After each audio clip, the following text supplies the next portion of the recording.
हिंगणघाट येथील श्रीमती कविता धनाजी चौधरी या महिलेला जातीवाचक शिवीगाळ करत गावातील काही समाजकंटकांनी तिच्या स्वतःच्या घरात राहण्यासाठी त्या महिलेला नाहक त्रास देत होते।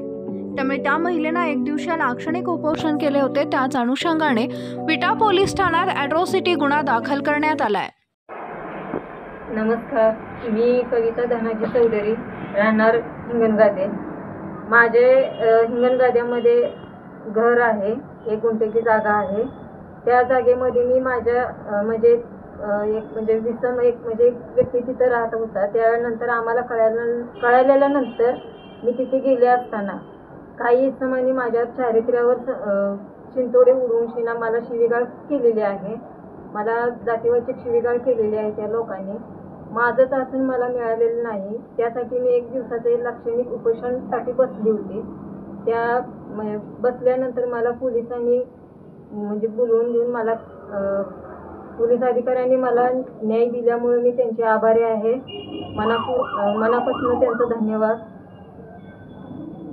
ही तुम्ही गुन्हा दाखल केला, अॅट्रॉसिटी हा गुन्हा गंभीर स्वरूपाचा गुन्हा त्यांच्यावर दाखल केला आहे। गुन्हा दाखल करण्याचं नेमकं कारण काय सांगा? गुन्हा दाखल करण्याचं नेमकं कारण, ज्या वेळेला मी वारंवार त्यांच्याकडे जात होती की माझं आहे, मला राहायला घर नाही आहे।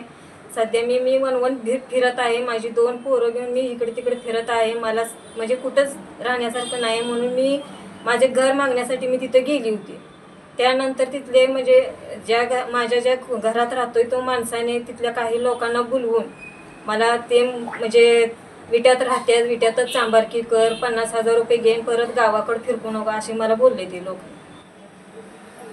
विट्यात चांबारकी कर, आणि तुम्हाला काय असं चारित्र्यावरून काय तर बोलले ना? काय तुम्ही आता सांगत होता ना तेच ना, ते नवरा मेल्यापासून काय लायकीचे ते आम्हाला माहिती आहे म्हटले का?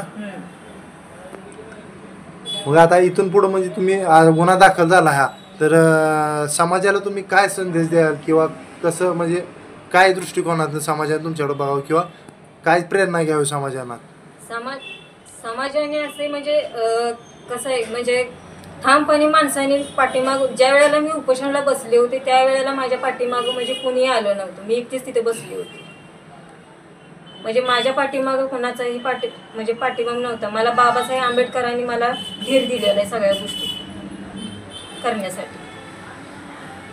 तरी ती तुमची एक व्यथा जाणून पोलीस प्रशासनाने तुम्हाला न्याय द्यायचा प्रयत्न केला किंवा गुन्हा दाखल करून घेतलेला आहे। इथून पुढे आता तुमचं काय आहे? इथून पुढे काय आता, पोलिसांनी तर मला न्याय दिलेले, मी त्यांचे आभारीच आहे। इथून पुढे मला त्यांनी अशी साथ द्यावी एवढी माझी अपेक्षा आहे। मला न्याय मिळावा हेच।